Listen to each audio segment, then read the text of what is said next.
merci pour nous avoir gardés depuis les premiers jours, les premiers mois de cette année ici. Maintenant, nous tendons vers la fin de cette année, Seigneur. Et depuis maintenant, le 18 de ce mois ici, Père, nous sommes en train de parler sur la préparation au Dieu de nos vies, afin de pouvoir célébrer la communion qui est le saint service, le service sacré.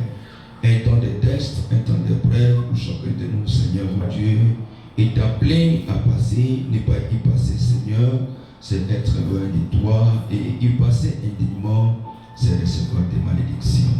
C'est pourquoi, Seigneur, nous voulons que tu puisses nous joindre, afin que tu puisses nous expliquer tes Écritures comme tu l'avais fait lorsque tu étais avec les disciples sur le chemin d'Emmaüs.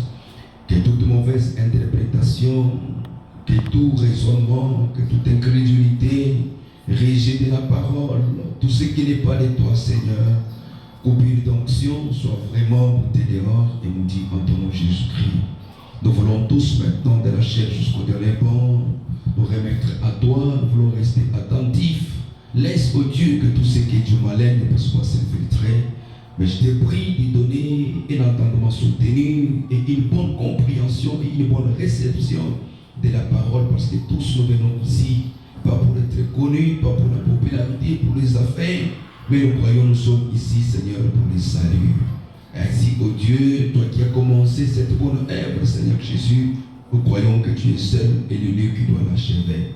Nous comptons sur toi, car sans toi, nous ne pouvons plus rien faire. C'est pourquoi, Seigneur, ouvre ta parole pour nous, afin que l'onction ne puisse pas nous faire défaut, que la même onction soit sur nous, que la même onction, Seigneur, soit sur ton peuple, que le Saint-Esprit puisse parler au travers des vases qui est consacré à toi, que le Saint-Esprit puisse expliquer les Écritures dans chaque oreille et dans chaque cœur de chacun de nos seigneurs. Nous rejetons toute incrédulité, Seigneur, et tout esprit de la dimension des démons et du diable Satan ne puisse pas avoir l'impact maintenant. Laisse, ô Dieu, ta parole dominer, diriger. Laisse, ô Dieu, toutes tes riches bénédictions qui sont rattachées en ce moment être notre partage. Maintenant, nous voulons que cette salle soit vraiment électrisée, soit connectée au ciel pour que nous puissions recevoir quelque chose de ta part. Commence maintenant avec nous cette partie de l'écoute et de la prédication de ta parole, tout pour ta gloire, dans les noms puissants, les noms du Seigneur et Sauveur Jésus-Christ. Amen. Restez debout, nous n'avons pas couru la parole. L'Éternel dit à Moïse et à Aaron dans les pays d'Égypte,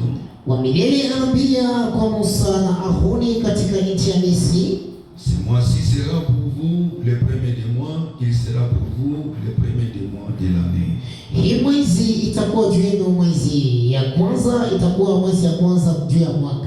Parlez à toute l'assemblée d'Israël et dites,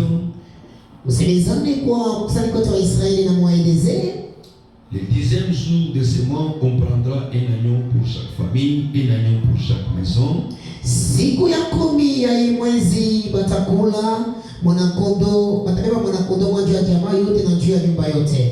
la maison est trop peu nombreuse pour un agneau, on les prendra avec son plus proche voisin, selon le nombre de personnes. Vous compterez pour cet agneau d'après ce que chacun peut manger. Kama nyumba iko kidogo yasipokuwa na watu mingi juu ya kuua kondoo mzima, mutabeba ile kondoo karibu pamoja na jirani, kwa matana na mwingi ambale watu watakuya hapo, mutawahesabia na ule mwana kondoo atabaenea juu ya kula. Sera un agneau sans défaut, mâle âgé d'un an. Vous pourrez prendre un agneau ou un chevreau. Atakuwa mwana kondoo wa bila kosa, mwa kiume mwenye kuwa na mwaka moja, na mtaweza kumukula ule mwanakondoo ama mbuzi. Vous le garderez jusqu'au 14e jour de ce mois, et toute l'assemblée d'Israël l'immolera entre les deux soirs. Mutamuchunga mpaka msiku ya 14 ya hiyo mwezi, na Israeli mzima itachinja katikati ya majioni mbili. On prendra de son sang, on en mettra sur les deux poteaux et sur les linteaux de la porte des maisons où on les mangera. Watachukua ile lahamu na wataitia pa vyuma viwili na watatia pa juu ya milango ya manyumba ile watakulia ile kondoo. Cette même nuit, on en mangera la la chair rôtie au feu, on la mangera avec des pains sans levain et des herbes amères. Ile usiku bataikula ile nyama yenye kukausha kumoto, na bataikula na mkate wa bila levain, ya bila chacho na majani ya buchungu. Vous ne les mangerez point à demi-cuit et bouillis dans l'eau, mais il sera rôti au feu avec la tête, les jambes et l'intérieur. Hamutaikula ile kuchoma kidogo ama ni kutokotisha mumai, hapana, lakini mutaikausha kumoto na kichwa na mikulu na vya mutumbo. Vous n'en laisserez rien jusqu'au matin, et s'il en reste quelque chose le matin, vous les brûlerez au feu. Hamutachata kitu kimoya kama avant bukachiki, na kama kuna batata kitu kimoya mutakichoma kumoto. Quand vous le mangerez, vous aurez vos reins sains, vos souliers aux pieds et votre bâton à la main, et vous le mangerez à la hâte.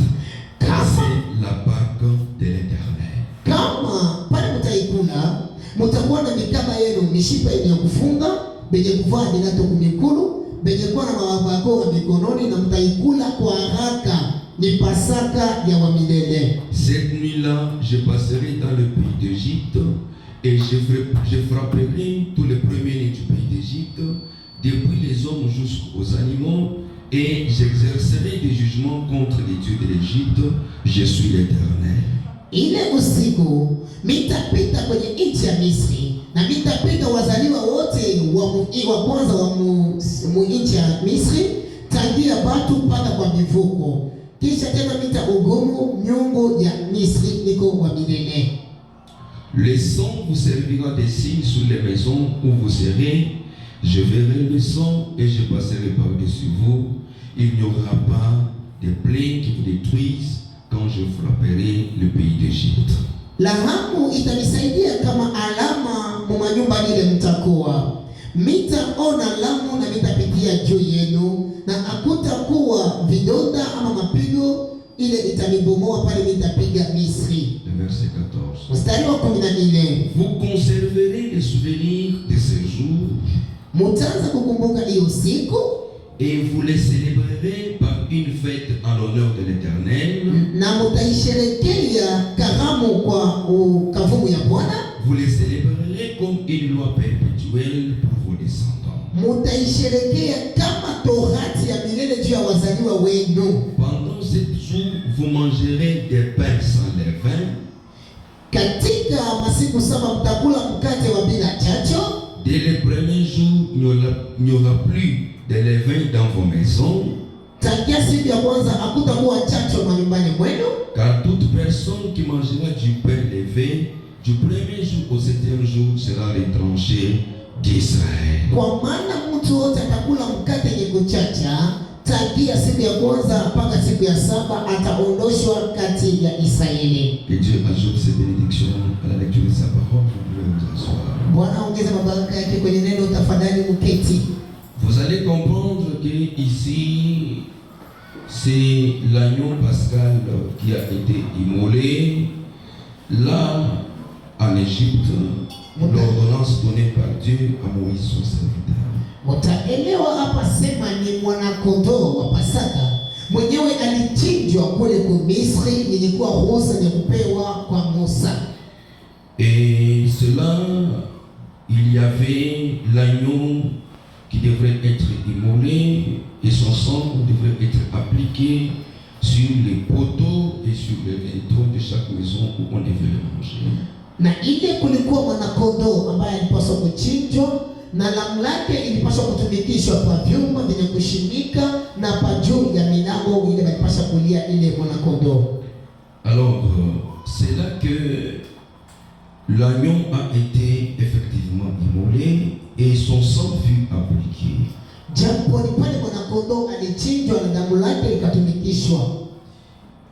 Voilà, quand cette recommandation a été appliquée ou mise en application, le Seigneur recommande à Moïse et au peuple d'Israël de les célébrer en mémoire de lui-même, en souvenir de ces jours que Dieu allait leur faire sortir de l'Égypte.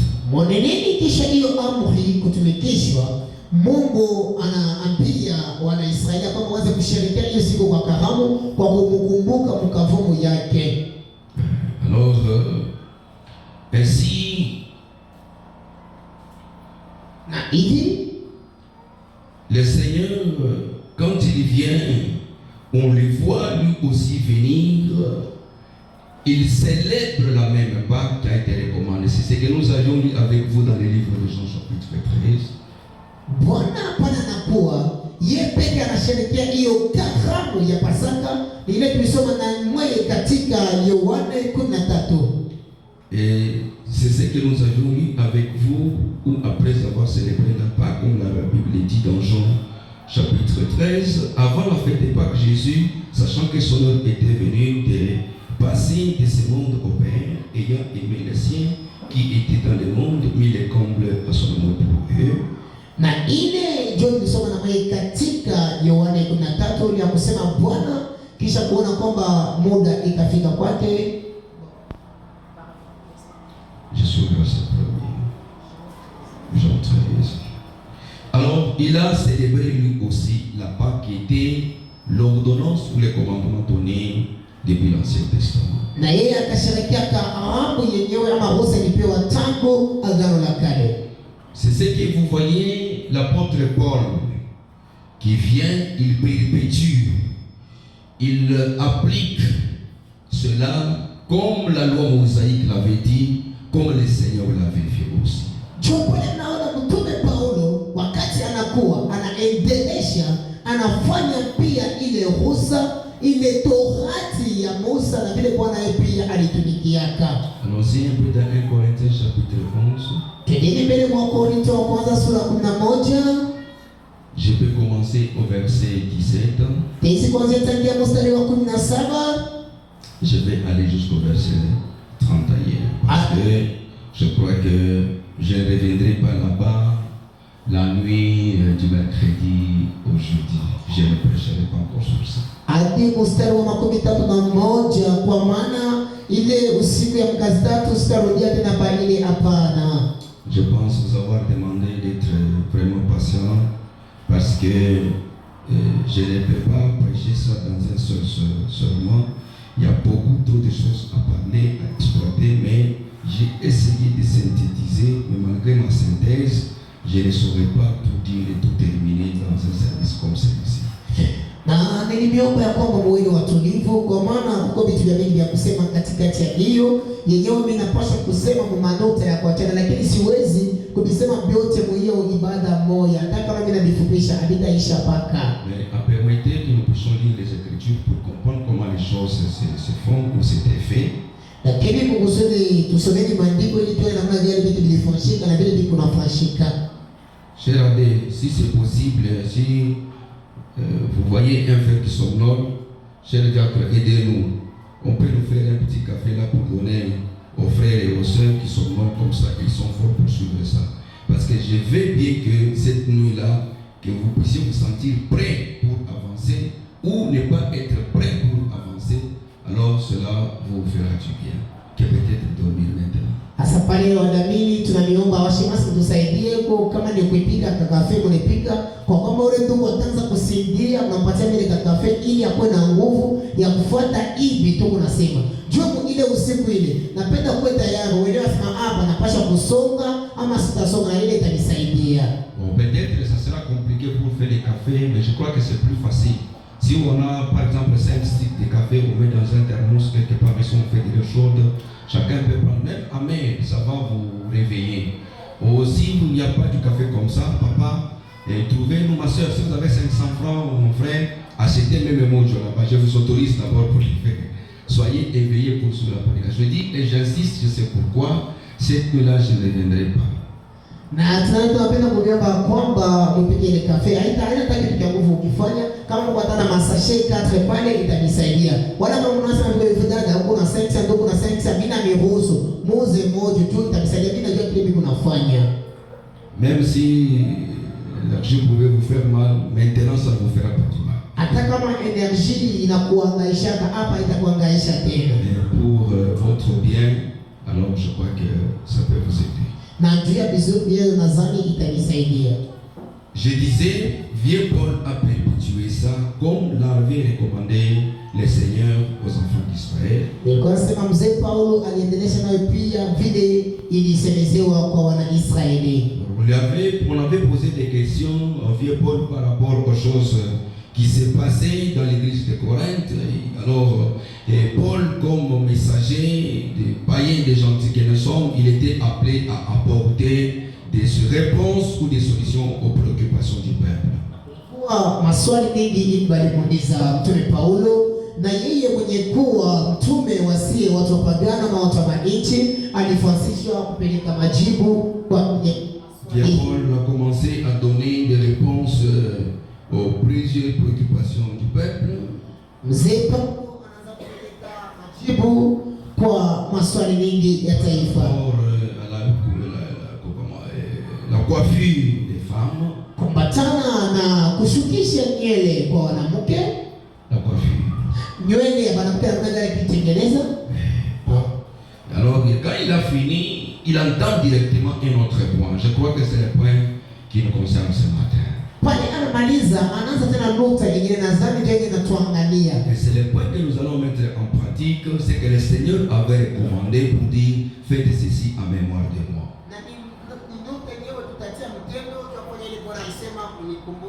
Soyez attentifs s'il vous plaît.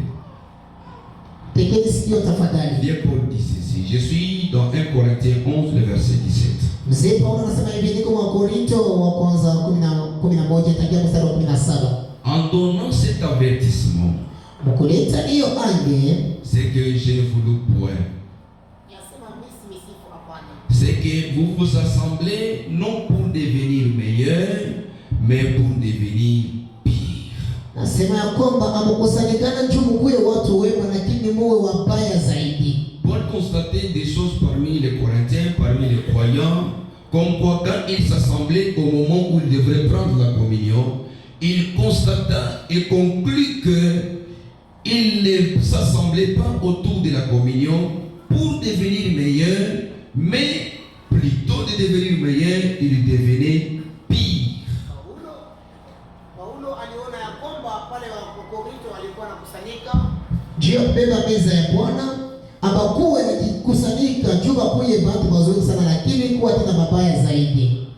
Tantine, tu es ici. Je te vois comme si tu es dans tes cheveux là. Pas envoyer votre esprit là-bas. Laissez ces cheveux là tranquilles, mais soyez attentifs ici. Il constate que quand les gens devraient se rassembler au moment comme celui que nous allons aussi nous rassembler cette nuit-là, l'objectif en faisant ça, c'était pour que les gens deviennent meilleurs, mais au lieu de devenir meilleurs, le constat de vieux Paul est que les gens devenaient pires. Aliona ya kwamba wakati watu walikuwa wanakusanyika, vile na sisi tutaifanya hapa pia kwa meza ya Bwana, walikuwa wanakusanyika ndio kwa watu bema, watu mazuri, lakini kuliko kwa watu mazuri banachafuka tena zaidi. Et d'abord j'apprends que lorsque vous vous réunissez en assemblée, il y a parmi vous des divisions. Mes frères et sœurs, Paul constate et trouve que parmi les croyants, il y a des sectes, il y a des divisions. Paulo anaangalia sema katikati ya waaminifu kuna kuwa tumakundi, kuna kuwa tumavipande. Il dit, anasema je le crois en partie. Na yamini mukipande. S'il y a des divisions, s'il y a des petites histoires là, je le crois en partie. Je ne vous donne pas totalement raison dans vos divisions là. Mais quand on peut poursuivre, entendre, il y a moyen de justifier ou de donner la raison.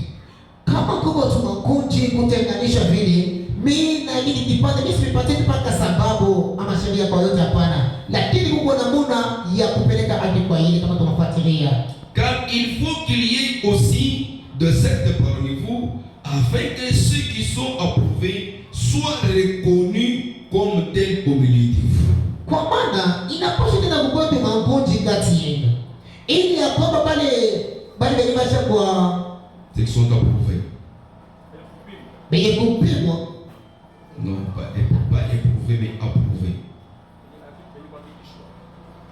benye kukubaliwa, benye kukubaliwa bazidi kujulikana kati yenu.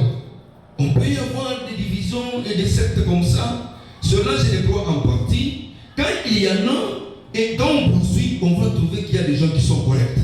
Et on va trouver aussi qu'il y a des gens qui ne sont pas corrects. Est-ce que vous êtes là? Est-ce que vous êtes là? Amen. Kama kuna kwa tumakonje pili, unaweza kufuata sema ndio katika ile makonje kuna kwa watu wengine iko sawa, wengine hapana sawa. Donc, lorsque vous vous réunissez, ce n'est pas pour manger le repas du Seigneur. Si vous venez étant divisé avec des querelles, des tiraillements, comprenez que vous ne venez pas pour pouvoir manger le repas du Seigneur en venant comme ça. Kama mnakuja penye kutenganisha vile makonje, msielewe ya kwamba mnakuja kula chakula ya Bwana vile vile, hapana. Quand on se met à table, chacun commence par prendre son propre repas. L'un a faim tandis que l'autre est ivre.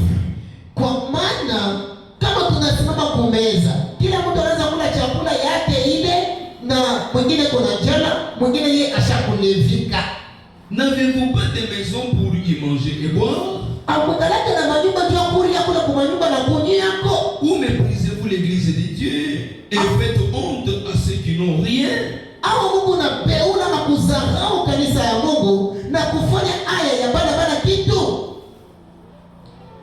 Que vous dirais-je? Vous louerai-je? En cela, je ne vous loue point. Si vous devez faire des choses comme ça, en tout cas, je ne trouve pas la raison avec laquelle je peux vous louer.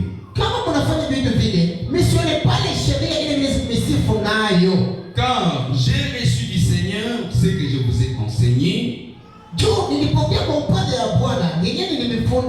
C'est que le Seigneur Jésus, dans la nuit où il fut livré, prit du pain.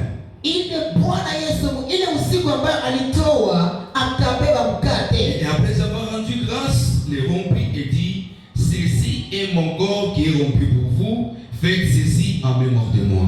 Kisha kurudisha neema, akaivunja na akasema, hiyo ni mwili wangu yenye kuvunjwa juu yenu, mufanye hivi kwa kunikumbuka. De même, après avoir soupé, il prit la coupe et dit: cette coupe est la nouvelle alliance en mon sang, faites ceci en mémoire de moi toutes les fois que vous en boirez. Vile vile kisha kula kwa jioni, akabeba pia kikombe na akasema, hiyo kikombe inakuwa ni agano jipya mulamu yangu, na mufanye hii kwa kunikumbuka mara yote mtaanza kunywa. Car toutes les fois que vous mangez ce pain et que vous buvez cette coupe, vous annoncez la mort du Seigneur jusqu'à ce qu'il vienne. Kwa maana mara zote mutakula hiyo mkate na kunywa hiyo kikombe, Mungu anatangaza ni lufu la Bwana tina siku ile atakuja. Vous comprenez que Paul ici, il est en train de perpétuer ce que Moïse avait dit, ce que le Seigneur avait appliqué. Mais cette fois-ci, quand le Seigneur l'applique,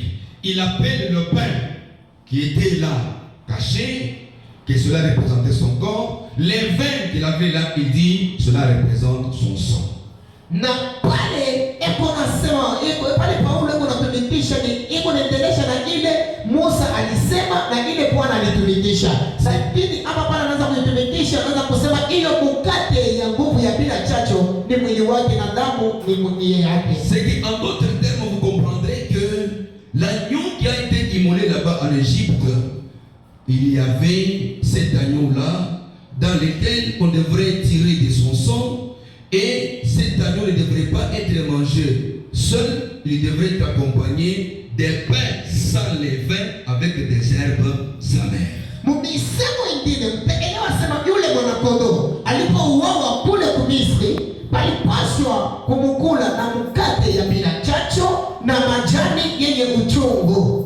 Dans l'agneau, on devait tirer, il y avait la sachet qui devait être mangé, son sang qui devait être appliqué. On devait le manger avec les pains sans levain, avec les herbes amères.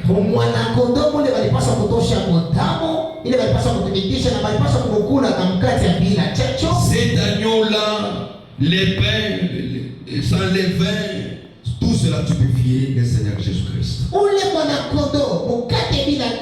chacho ya nguvu, na ile yote inamaanisha ni Bwana. C'est pourquoi quand il est fait, quand il a pris de l'eau ici, il dit que ceci est mon corps, le pain caché qu'il avait là. C'est pour ainsi dire, il typifie encore le pain sans le vin là comme son propre corps, et le vin qui était tiré comme son propre sang, le sang de la nouvelle alliance. Chokomana hapa iko naithibitisha. Iko nasema ya kwamba ile mkate ya nguvu ya bila chacho iko na maanisha mwili wake, na ile vinyo ilikuwa ni damu yake ambayo inakuwa agano jipya. Maintenant, vieux Paul commence à reprendre aux Corinthiens pour leur dire, quand je constate, quand je vous observe, quand j'ai essayé de regarder, j'ai trouvé que vous ne vous y prenez pas correctement. Au lieu de devenir meilleur, mais vous devenez pire. Anawaambia sema mwe, mimi naelewa ya kwamba mbiko katikati yenu wakati mnakusanyika kuliko mko watu wazuri wema, mnakuwa tena wachafu zaidi. Mais cela devrait être perpétué, devrait être d'application jusqu'au retour du Seigneur. Na ile ilipaswa kudumu mpaka mkurudi kwa Bwana. Maintenant, Paul comme prophète, Paul comme pasteur de l'église première des Juifs, des gentils, Paul commence maintenant sa prédication. Sasa Paulo kama nabii, kama pastori wa kanisa la kwanza ya watu wa mataifa, anaanza sasa mahubiri yake. C'est là que je vais maintenant commencer ma prédication. Ni pale Tanzania ndio mahubiri yangu ya sipo. Bien Paul dit ceci. Mzee Paulo anasema hivi. C'est pourquoi Kwa maana celui qui mangera le pain ou boira la coupe du Seigneur indignement, ule atakula mkate ama kunywa kikombe cha Bwana bila kustahili ama bila kuoneana, sera coupable envers le corps et le sang du Seigneur. Atakosea mwili na damu ya Bwana. Atakosea mwili. Il sera coupable. Atakuwa mkosefu. Il sera condamné. Atahukumiwa. Quand vous prenez ce pain-là caché, qui typifie le corps du Seigneur, quand vous prenez ces vins-là, qui typifient le sang du Seigneur, indignement, vous êtes coupable. Kama mnakula ile mkate ya bila chacho yenye kuwa mwili wa Bwana na ile vinyo imana kwa damu yake bila kustahili, unakuwa wakosefu. Est-ce que vous pouvez remonter ça? J'aimerais que nous puissions aller sur le même diapason. C'est pourquoi c'est lui qui mangera. Yule atakula. C'est que Paul maintenant a constaté les désordres, a constaté avec regret le comportement des croyants. Il les instruit à cet instant-là pour que la fois prochaine, pour que ce mercredi, c'est lui qui mangera le pain ou boira la coupe du Seigneur. Na pale Paulo kisha kuona vile alikuwa anafanya akahuzunika kwa machungu, na anaanza sasa kubambia mwenyewe atakula ama kunywa mwili wa Bwana indignement, bila kueneana, bila kustahili, sera coupable envers le corps et le sang du Seigneur. Atakuwa mkosefu kwa upande ya mwili na damu ya Yesu. C'est lui qui mangera le pain. Ule atakula mkate. C'est lui qui boira le vin. Mwenye atakunywa vinyo indignement, bila kustahili, sera condamné par le Seigneur. Hukumiwa kwa Bwana. Est-ce qu'on peut continuer? Et tu le souhaites? C'est Paul. Ni Paulo. Moi j'ai un fait qui répète ce qu'il a dit. Mais kuna sema ndio tupende kuna sema. Que chacun donc na hivi bila mtu ajipime mwenyewe. Mes frères et sœurs, soyons sérieux. Watu wa dada tu fungueni macho. Ce qui nous a rassemblés, c'est la parole, c'est ce message. Ile natukusanyisha ni neno, ni hii ujumbe. Mais n'oubliez pas une chose. Tusisaulike kitu kimoja. Si tu m'as suivi, kama ifuata, mais regarde celui que moi je suis aussi. Lakini angalia na mimi mwenyewe kunafuata. Donc, si je suis Christ, kama Yesu Kristo, kama ni kunafuata Kristo, si je suis Christ, kama ni kunafuata Kristo, alors suivez-le aussi. Mumufuate naye pia. Mais si je ne suis pas Christ, lakini kama sifuati Kristo, alors ne me suivez pas. Bali msinifuate. Mais suivez-le. Lakini mumufuate. Écoutez mes amis. Sikieni marafiki. Si vous êtes venus peut-être pour les mariages, kama unakuwa juu ya ndoa, vous êtes venus pour les affaires, unakuwa juu ya biashara, ou bien vous êtes venus pour cacher votre bassesse. Unakwenda kuficha mambo yako chini chini. Et que peut-être vous nous avez menti, vous nous avez dribblé tout ce temps ici. Malingine ulituchora na kutudanganya hii mara nyingine. Tu peux dribbler les pasteurs. Utaweza kumchora pastor. Tu peux dribbler les diacres. Uchora tena Tu peux dribbler même ta femme, même ton époux. uchora mke wako na mume wako. Tu peux dribbler tous les frères. Unaweza kuchora mandugu wote. Tu ne pourras jamais dribbler Dieu. Hawezi kumchora Mungu. Amen. Gardez-vous. Pasomo. Ne jouez pas avec le feu. Usicheze na moto. Et ici, Na hapa c'est un temps de preuve de force. ni wakati ya jaribu ya nguvu. C'est un temps de preuve de force. Ni wakati ya jaribu ya nguvu. Si tu as joué tout ce temps ici, Kama ucheza hiyo mara nyingine, ne jouez pas avec le feu. usicheze na moto. Crains Dieu. Ogopa Mungu.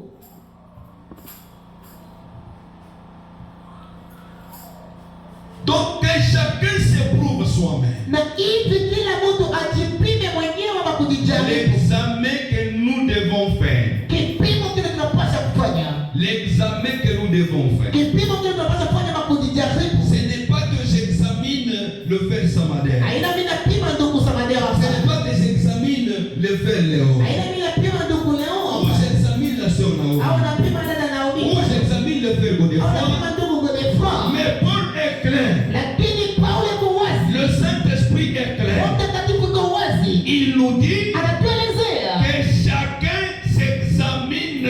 Asema kila mtu ajipime mwenyewe. Prenez le projecteur de la parole. Beba anga ya neno. Prenez le projecteur, mais Sasa ujumbe. tournez-le contre vous-même. Uigeuze ikuangalie peke. Est-ce qu'il y a une tâche quelque part? Eti kuna doa fulani. Faites comme nous avons toujours fait devant le miroir. Kwenye jinsi tunafanyika mbele ya likalashi. Vous ne pourrez jamais voir quelqu'un avec son miroir. Hawezi kuona mtu na likalashi. Il se regarde là-bas. Anajiangalia Puis mule. là, il voit la tâche sur frère Samadère. Kisha anaona doa kwa ndugu Samadera. Mais par contre, quand quelqu'un se regarde dans le miroir, Kipindi wakati mtu anaangalia il likalashi. doit se voir lui-même dans le Anapaswa miroir. kujiona peke yake Il likalashi. doit enlever la tâche sur sa face. Anapaswa kutosha doa kwa uso Il wake. doit enlever peut-être les morts sur son air. Anapaswa kutosha makamashi kwa pua yake. Là, le soin est individuel. Pale kujangaikia ni kwa kipekee. C'est ce que nous sommes censés faire. Jua ile tunapaswa kufanya. Chacun s'éprouve. Kila mtu anajipima mwenyewe. Chacun s'examine. Kila mtu anajijaribu. Je vais dire à quelqu'un. Asipenda kuelezea mtu. Ne laissons pas cette ruse du diable où quand la parole est prêchée, quand le Saint-Esprit nous parle, nous prenons nous les projecteurs pour les diriger contre les frères et sœurs. Non, ça c'est la subtilité du diable de Satan. N'appliquez jamais ça. Le salut pour nous les gentils est individuel. Tuacheni kule kujanja wa ibilisi shetani. Kwa kusema kuliko wapime unaangalia tena ile projecteur unaangaza mbele ya mtu mwingine. Hapana. Ile ni kazi ya ibilisi shetani. Unipime mwenyewe. Okovu joshie watu wa mataifa ni ya kipekee. J'aimerais demander à mon frère et à ma soeur. Napenda kuomba kwa ndugu yangu dada yangu hapa. Paul va le dire. Paulo ataisema. Même des morts. Hata wafu. Si vous osez ici. Kama mnapiga. Tu meurs et on te met sous sol. Unakufa na wanakushika. Mais Lakini il y a beaucoup de morts spirituels même ce matin ici. kuna wafu wengine wengi katika kiroho ya asubuhi. Des gens qui marchent, Watu wale qui wanatembea. parlent, Wanasema. qui se marient, Wanaoa. qui marient, qui Wanaoesha. font des affaires, Wanafanya qui vont à biashara. l'église, Wanaenda kanisa. qui voyagent, Wanasafiri. qui font tout. Wanafanya Il y vyote. a des morts Lakini spirituels. wafu katika kiroho. Amen. Est-ce qu'on peut continuer? Eti tunaweza kuendelesha. Et que si ils mangent du pain et boivent de la coupe, Na hivi akule mkate na akunywe kikombe. car Kwa maana c'est lui qui mange et boit sans discerner le corps du Seigneur. mwenye nakula na kunywa bila kufafanusha mwili wa Bwana. Je vais te dire Napenda kuelezea mtu. que ce pain-là, Asema yule mkate c'est un pain sans levain. C'est un pain non assaisonné. ni mkate ya bila chacho ya bila kutia chapa. Il n'y a pas d'huile. Hamuna mafuta. Il n'y a pas du sel. hakuna chumvi, Il n'y a pas du sucre. hakuna sukari, Il n'y a pas du chocolat. hakuna chokoleti, Il n'y a pas de la beurre. hakuna tama Il n'y a pas de manteca, margarine. hakuna manteca, Il n'y a rien. hakuna kitu. C'est un pain caché. Ni mkate ya nguvu, C'est un pain sec. mkate ya kukauka. Mais ce pain-là, Lakini ile mkate c'est un pain sacré. ni mkate ni C'est kutolea, un pain qui typifie le corps du Seigneur sans péché. ni mkate unaonesha umbo ya Bwana mwili wake bila Mais dhambi. si vous avez un péché, Lakini kama una dhambi, petit soit-il, hata iwe kidogo, insignifiant soit-il, hata kama iko maana, n'osez pas. usipime. Paul dit, Paulo anasema car celui qui mange et boit sans discerner le corps du Seigneur, kwa maana mwenye anakula na kunywa bila kutenganisha mwili wa Bwana, qu'est-ce qu'il fait? nini yuko anafanya? Qu'est-ce qu'il fait? Yuko anafanya nini? Mange et boit un jugement contre lui-même. Yuko nakula na kunywa hukumu yake peke. C'est pourquoi je vais te conseiller, cher papa. Ndio kwa maana nitakushauri baba mpendwa. Pourquoi je vais te, chère maman. Ndio maana nitakushauri baba Je mpendwa. vais te conseiller, ma chère fille Naweza kushauri binti yangu et mon fils. na kijana wangu. Ayez même pitié même des enfants. Shikia hata huruma kwa watoto. Parce que quand tu vas prendre les jugements contre toi, donc tu vas créer la malédiction même aux enfants. Ndio pale utajibebea mwenyewe hukumu. Maana ni jamaa mzima unabebea hiyo. Maman, quand tu vas venir indigne et tu prends, tu vas porter des malédictions à toute ta famille. Mama, kama unakuwa ustahili unakula ni jamaa mzima unatupia hiyo. Ma fille, quand tu viendras indigne et tu prends, tu te crées, tu te fais du mal toi-même. Binti yangu pale utakuwa unakula bila kustahili, si unajifanyia. Alors discernez le corps du Seigneur. Japo kufafanusha mwili wa Bwana. S'il y a un péché quelque part, Kama kuna dhambi mahali fulani, petit soit-il, hata iwe kidogo ne je, négligez pas ça. usiisure.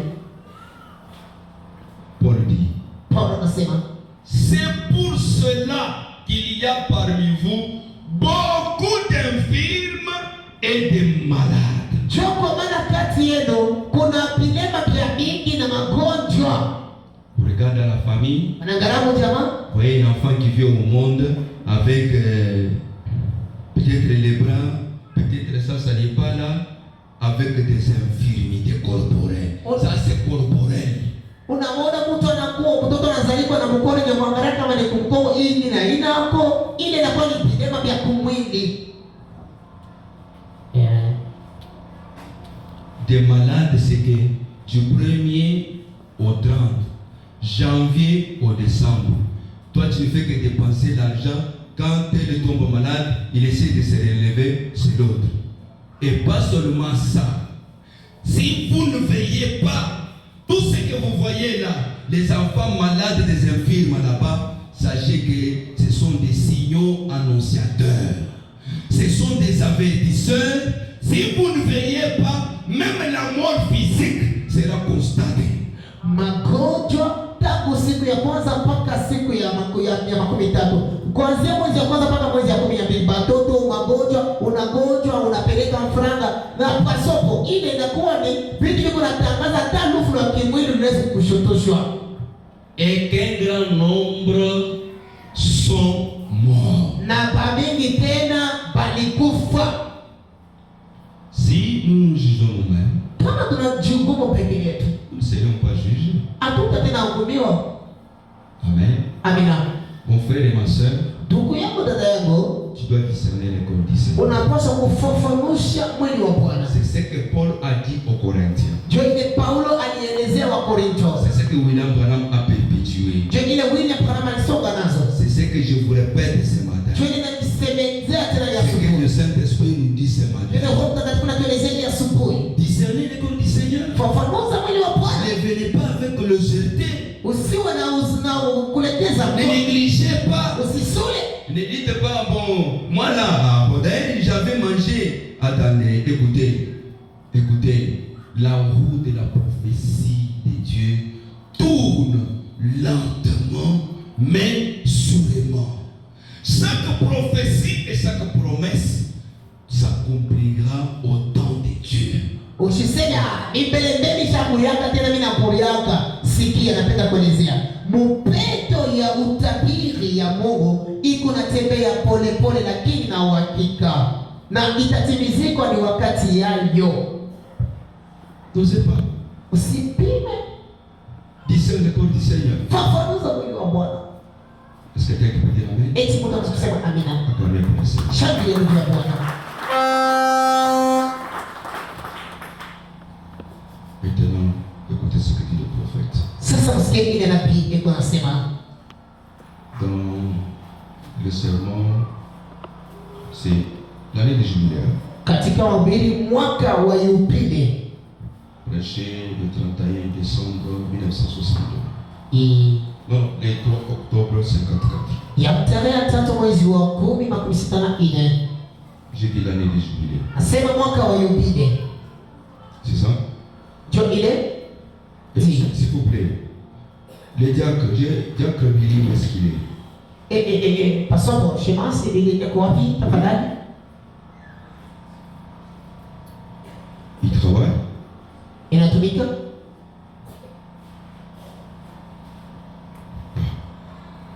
Oui, le paragraphe 41, c'est l'année de jubilé. Le prophète dit ceci. Na pia kuna sema hivi kifungo kia 41. Puisque nous devons nous dépêcher, Vile tunapaswa kwenda haraka, allons tout droit au texte maintenant. twende haraka kwa usomi sasa. Maintenant, il y a un service de communion. Sasa kuko kazi ya ushiriki. Et ça, c'est notre devoir. Na ile ni mapasho yetu. Maintenant, chaque homme et chaque femme, Sasa mke wote na mume wote, chaque garçon ou chaque fille kijana wote ama binti wote, qui invoque le nom de Jésus, mwenye anaika jina la Bwana Yesu, arrangez vos cœurs maintenant pour la préparation du souper du Seigneur. mtayarishe sabio yenu juu ya kujitayarisha kwa kula kwa Bwana. Oh, C'est une merveilleuse chose. ni kitu tumakadamani. Dieu a dit, Yes, Mungu alisema. Jésus-Christ a dit, Yesu Kristo alisema, c'est lui qui mange ma chair, mwenye anakula mwili wangu, qui boit mon sang, a la vie éternelle. kutumia damu langu eko na uzima milele. Je les ressusciterai au dernier jour. Tamufufua siku za mwisho. Et celui qui ne mange pas n'a pas de part avec moi. Na mwenye asikule asina muhusiano na mie. Et celui qui mange et boit indignement mange et boit sa propre condamnation. Na mwenyewe anakula na kunywa bila kueleana, bila kustahili, kwa nakunywa ni hukumu yake pekee. Quel temps? Ni wakati gani? Maintenant, Ni sasa. préparons-nous pour ce grand et glorieux événement qui aura lieu dans quelques instants, en quelques jours. Là, c'était avant qu'on puisse passer à la communion. C'est dans quelques jours. Itayarisheni kwa hiyo mambo kubwa itafika mu madakika chache, lakini tutasema masiku chache. Je pense que l'un des plus grands moments Na wazia kwamba wakati mikuu que nous avons dans ce tabernacle, ile tunakuwa kama maskani, c'est la soirée de communion. ni jioni ya ushiriki. Donc quand cette nuit-là va arriver du mercredi 31, la veille du jeudi 1er janvier, c'est une nuit vraiment remarquable où nous aurons un service vraiment louable, un service merveilleux. Makepani ile siku itafika ya usiku ya kasatu katika kazini, itakuwa ni wakati ya damani na ya kusifu.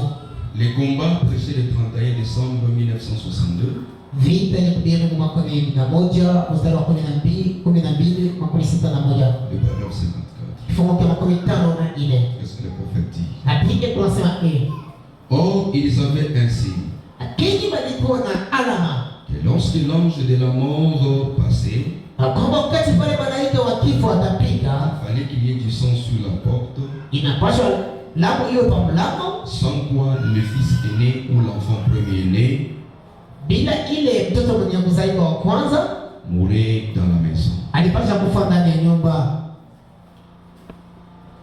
La pensée était, Wazo ilikuwa, la signification réelle était maana yenyewe ya kweli ilikuwa ni qu'il fallait d'abord appliquer le sang. ilipaswa mbele kutumikisha lango. Avez-vous remarqué comment Paul l'a placé ici? Mshako malaika anapona ile Paulo anaitia hapa, Si quelqu'un mange indignement, Kama mtu anakula bila kustahili, sans discerner le corps du Seigneur, bila kufafanusha mwili wa Bwana, il mange un jugement contre lui-même. iko nakula ni ugumu yake peke. Amen. Amina.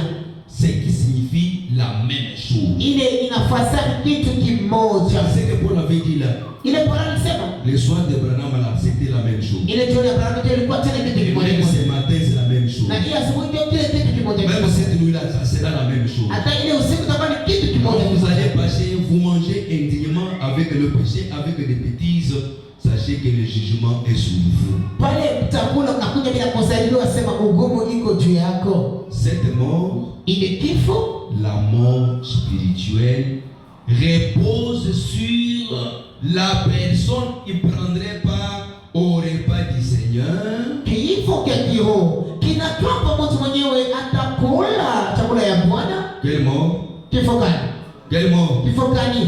La mort spirituelle reposera sur la personne qui prendrait part au repas du Seigneur indignement. Kifo cha kiroho kitakapo mtu mwenyewe atakula meza ya Bwana bila kustahili. Cela signifie quelqu'un qui sort pour boire, Ile inamaanisha mtu mwenyewe anatoka juu ya kunya, mal se comporter kujitwala vibaya et vivre comme le monde, na kuishi kama dunia, et qui viendrait ensuite à la table du Seigneur. na kuya baadaye kumeza ya Bwana. Vous vous comportez comme se comporte le monde. Mnajitwala vile ulimwengu inajitwala. Et si j'aimerais attirer l'attention de chacun de nous, Na hapa napenda kukota anga kila mtu je kwetu. n'invente rien. Si la kusi kitu kyangu mimi. Mais le prophète messager dit, l'homme ou la femme, les soi-disant croyants qui se comportent, il est parlé du comportement de celui qui se dit croyant. Il n'est pas dit seulement de celui qui va boire, fumer, commettre adultère. Ici, il est dit le comportement. Hapa nabii ujumbe eko natuelezea kwamba mtu mwenyewe kuna jitoa, inasemezewa pale mambo ya tabia. Akisema ndio mtu mwenyewe anakunya anafunga hapa, lakini wanasema tabia. Kujitwala kwa Kujitwala. kufanya kwako kwa maneno, vitendo vyako. Est-ce que vous êtes là? Eti mko pale? Vous vous comportez comme se comporte le monde. Unajitwala jinsi dunia inajitwala. Le monde injurie. Ulimwengu inatusi. Le monde escroque. Dunia inanyang'anyana vitu. Le monde ment. Dunia inadanganya. Le monde a la jalousie. Ulimwengu ina wivu. Le monde a la haine. Ulimwengu ina Le chuki. monde a des divisions. Ulimwengu inakutenganisha. Le monde a de tout ce que vous pouvez énumérer là. Ulimwengu kuna vyote vile mtaweza kutaja. Il y a des animosités. Kuna bunyama, Il y a des querelles et des tiraillements. kuna kukokotana, Il y a des combats. kuna vita. Toutes ces choses-là font entrer dans les comportements qui se trouvent parmi les mondes. Ile vitu vyote vinaingia ni mutabia na kujitwala kunakuwa ulimwengu. Ils commettent l'adultère. Pana shatika. Ils boivent, ils fument. Pana kunya, pana fasi Ils ya. se critiquent. Pana shimangana. Ils s'empoisonnent. Pana tiena sumu. Est-ce que vous êtes là? Eti mko pale? Si vous avez un comportement indigne, Kama kuna tabia ya kutokustahili. mon frère, est-ce que vous pouvez me rabaisser? Soyons ensemble. Il ne faut pas précéder. Quand on est quelque part, arrêtez-vous là-bas pour que nous puissions comprendre ce que le prophète dit correctement. Il dit, Nasema? cela signifie Ile inamaanisha quelqu'un qui va prendre le vin et manger le pain sans discerner les corps du Seigneur. Voilà, me dit, cela signifie quelqu'un qui sort pour boire. ile inamaanisha mtu mwenyewe anatoka juu ya kunya. Frère, toi qui aimes encore boire là, Wewe unapenda kupika moka mkopo ule kunya. vous prenez ce que vous appelez, je ne sais quoi là-bas, vous mettez dans une boîte de kung fu, vous mettez dans une boîte d'énergie, vous allez vous casser en retraite là-bas, vous fumez, et puis vous éteignez, vous sautez, vous prenez les hailles, vous mangez, vous allez dévier votre femme pour commettre Écoutez, tous ces comportements-là, cette vie-là médiocre-là, c'est ce que le prophète appelle les comportements indignes. Tu n'as pas droit de passer à ces saints services. Unabeba vile unakunywaka vile unatia kama ni mkopo ya kungufu kama ni ya koka, unaenda kule unaenda kupembeni unafuta usigari, unabeba matunguli ya ai unakula kama ni parfum unajitia, unaacha mke wako unaenda unasharatika, ile pia unafanya. Na pia anasema ili tabia ya kutokustahili. Passer indignement à la table du Seigneur.